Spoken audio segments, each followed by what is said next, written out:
ಆತ್ಮೇರೆ ನಮಸ್ಕಾರ. ನಾನು ನಿಮ್ಮ ಖಾಸಿಂ ಮಲ್ಲಿಗೆ ಮಡುವು. ವಾರಕ್ಕೊಂದು ಕಗ್ಗ ಈ 175ನೇ ವಾರದ ಸರಣಿಗೆ ಆತ್ಮೀಯ ಸ್ವಾಗತ. ಮನೆ ಗುಂಡಪ್ಪನವರು ಏನು ಹೇಳ್ತಾ ಇದ್ದಾರೆ ಬನ್ನಿ ಕೇಳೋಣ. ಧರೆಯ ಬದುಕೇನದರ ಗುರಿಯೇನು ಫಲವೇನು, ಬರಿ ಬಳಸು ಬಡಿದಾಟ ಬರಿ ಪರಿಭ್ರಮಣೆ, ತಿರುಗಿ ಹೊಟ್ಟೆ ಹೊರಕೊಳ್ಳುವ ಮೃಗ ಖಗಕ್ಕಿಂತ ನರನು ಸಾಧಿಪುದೇನು ಮಂಕುತಿಮ್ಮ. ಧರೆಯ ಬದುಕು ಏನು, ಅದರ ಗುರಿಯೇನು ಫಲವೇನು, ಬರಿ ಬಳಸು ಬಡಿದಾಟ ಬರಿ ಪರಿಭ್ರಮಣೆ, ತಿರುಗಿ ಹೊಟ್ಟೆ ಹೊರಕೊಳ್ಳುವ ಮೃಗ ಖಗಕ್ಕಿಂತ ನರನು ಸಾಧಿಪುದೇನು ಮಂಕುತಿಮ್ಮ. ಧರೆ ಅಂದರೆ ಭೂಮಿ, ಬಳಸು ಅಂದರೆ ಸುತ್ತು, ಪರಿಭ್ರಮಣೆ ಅಂದರೆ ಸುತ್ತಾಟ, ಮೃಗ ಅಂದರೆ ಪ್ರಾಣಿ, ಹೊರಕೊಳ್ಳುವ ಅಂದರೆ ತುಂಬಿಸಿಕೊಳ್ಳುವ, ಖಗ ಅಂದರೆ ಪಕ್ಷಿ, ಸಾಧಿಪುದೇನು ಅಂದರೆ ಸಾಧಿಸುವುದೇನು. ಈ ಭೂಮಿಯಲ್ಲಿ ಜನಿಸಿದ ನಾವು ಮತ್ತು ನಮ್ಮ ಬದುಕಿನ ಉದ್ದೇಶವೇನು, ಇದಕ್ಕಿರುವ ಪ್ರಯೋಜನವೇನು, ಎಂಥ ಪ್ರಯೋಜನಗಳು? ಈ ರೀತಿಯ ಯಾವ ಪ್ರಯೋಜನವೂ ಇಲ್ಲ, ಎಲ್ಲವೂ ವ್ಯರ್ಥ. ಬರೀ ಅಲೆದಾಟ, ಸುತ್ತಾಟ, ಹೊಡೆದಾಟ, ಬಡಿದಾಟ, ತೊಳೆದಾಟಗಳು ಇಷ್ಟೇನಾ? ಕೇವಲ ಹೊಟ್ಟೆಪಾಡಿನ ಜೀವನ, ಹೊಟ್ಟೆಪಾಡಿಗಾಗಿಯೇ ಜೀವನ. ಪ್ರಾಣಿ ಪಕ್ಷಿಗಳು ಕೂಡ ಹೊಟ್ಟೆಪಾಡಿಗಾಗಿಯೇ ಜೀವನ ಮಾಡ್ತವೆ. ವಿಷಯ ಹೀಗಿರುವಾಗ ನಾವು ಪ್ರಾಣಿಗಳಿಗಿಂತ ಭಿನ್ನವಾಗಿರೋದಕ್ಕೆ ಹೇಗೆ ಸಾಧ್ಯ ಸ್ನೇಹಿತರೆ? ಅಲೆದಾಡಿ ಪರದಾಡಿ ತನ್ನ ಹೊಟ್ಟೆಯನ್ನು ತುಂಬಿಸಿಕೊಳ್ಳುವ ಪ್ರಾಣಿ ಪಕ್ಷಿಗಳಿಗಿಂತ ಹೆಚ್ಚಿಂದ ಏನಾದರೂ ಮನುಷ್ಯನಾದವನು ಸಾಧನೆ ಮಾಡಲು ಸಾಧ್ಯವೇ ಎನ್ನುವಂಥ ಈ ರೀತಿಯ ಕೆಲವು ಪ್ರಶ್ನೆಗಳನ್ನು ಮಾನ್ಯ ಗುಂಡಪ್ಪನವರು ನಮ್ಮ ಮುಂದೆ ಇಟ್ಟಿದ್ದಾರೆ ಸ್ನೇಹಿತರೆ. ನಿಜ, ಈ ಭೂಮಿಯಲ್ಲಿ ಜನಿಸಿರುವ ನಮಗೆ ನಮ್ಮ ಬದುಕಿನ ಗುರಿ ಏನು ಅನ್ನೋದೇ ಗೊತ್ತಿಲ್ಲ. ನಮಗೆ ಇದರಿಂದ ಲಾಭವಾದರೂ ಏನು, ಅಥವಾ ನಮ್ಮಿಂದ ಈ ಭೂಮಿಗೇನಾದರೂ ಲಾಭ ಇದೆಯಾ? ಖಂಡಿತ ಇಲ್ಲ.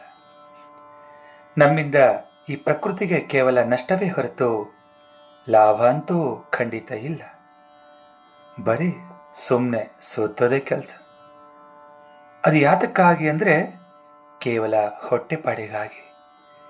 ಕೇವಲ ಹೊಟ್ಟೆಪಾಡಿಗಾಗಿಯೇ ಮನುಷ್ಯ ಜೀವಿಸ್ತಾನೆ ಅನ್ನೋದಾದರೆ, ಈ ಪ್ರಾಣಿ ಪಕ್ಷಿಗಳು ಕೂಡ ನಮ್ಮ ಹಾಗೆ ಅಲೆಯುತ್ತಾ ಅವು ಕೂಡ ಹೊಟ್ಟೆ ಹೊರ್ಕೊಳ್ತವೆ. ಅವು ಕೂಡ ನಮ್ಮ ಹಾಗೆ ಹೊಟ್ಟೆಪಾಡಿಗೆಯೇ ಜೀವಿಸ್ತವೆ.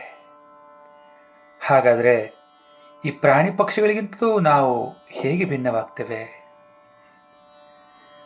ಈ ಪ್ರಾಣಿ ಪಕ್ಷಿಗಳಿಗೂ ನಮಗೂ ಏನು ವ್ಯತ್ಯಾಸ ಅಲ್ವಾ?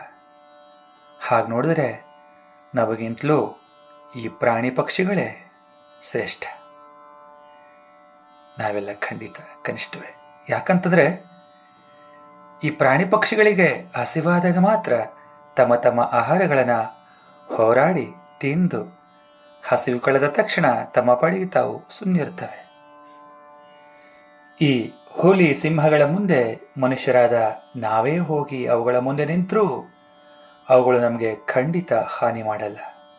ಹೊಟ್ಟೆ ಹಸಿವಾದಾಗ ಮಾತ್ರ ಅವು ಹಾಗೆ ಮಾಡ್ತಾವಷ್ಟೆ. ಆದರೆ ಮನುಷ್ಯ ಅನ್ನೋ ಪ್ರಾಣಿ ಹೀಗಿರೋದಕ್ಕೆ ಸಾಧ್ಯನಾ ಸ್ನೇಹಿತರೆ? ಇಡೀ ಪ್ರಪಂಚವೇ ತನ್ನ ಸ್ವತ್ತಾಗಿ ಪಡೆದುಕೊಂಡ ನಂತರವೂ ಈ ಮನುಷ್ಯನ ದುರಾಸೆ ತಣಿಯಲ್ಲ.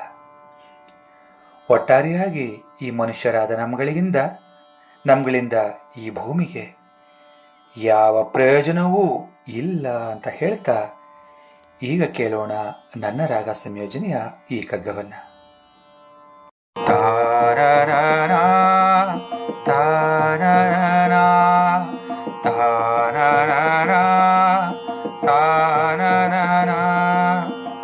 ಧರೆಯ ಬದುಕೇನು, ಅದರ ಗುರಿಯೇನು, ಅದರ ಗುರಿಯೇನು ಫಲವೇನು, ಧರೆಯ ಬದುಕೇನು, ಅದರ ಗುರಿಯೇನು, ಅದರ ಗುರಿಯೇನು, ಅದರ ಫಲವೇನು, ಬರಿ ಬಳಸು ಬಡಿದಾಟ ಬರಿ ಪರಿಭ್ರಮಣೆ ಬರಿ ಬಳಸು ಬಡಿದಾಟ ಬರಿ ಪರಿಭ್ರಮಣೆ ತಿರುಗಿ ಹೊಟ್ಟೆ ಹೊರಕೊಳ್ಳುವ ಮೃಗಕ್ಕಿಂತ ನರನು ಸಾಧಿಪುದೇನು ತಿರುಗಿ ಹೊಟ್ಟೆ ಹೊರಕೊಳ್ಳುವ ಮೃಗ ಖಗಕ್ಕಿಂತ ನರನು ಸಾಧಿಪುದೇನು ಮಂಕುತಿಮ್ಮ ತಿರುಗಿ ಹೊಟ್ಟೆ ಹೊರಕೊಳ್ಳುವ ಮೃಗ ಖಗಕ್ಕಿಂತ ನರನು ಸಾಧಿಪುದೇನು ಮಂಕುತಿಮ್ಮ ಮಂಕುತಿಮ್ಮ ಮಂಕುತಿಮ್ಮ. ಧನ್ಯವಾದಗಳು. ನಮಸ್ಕಾರ.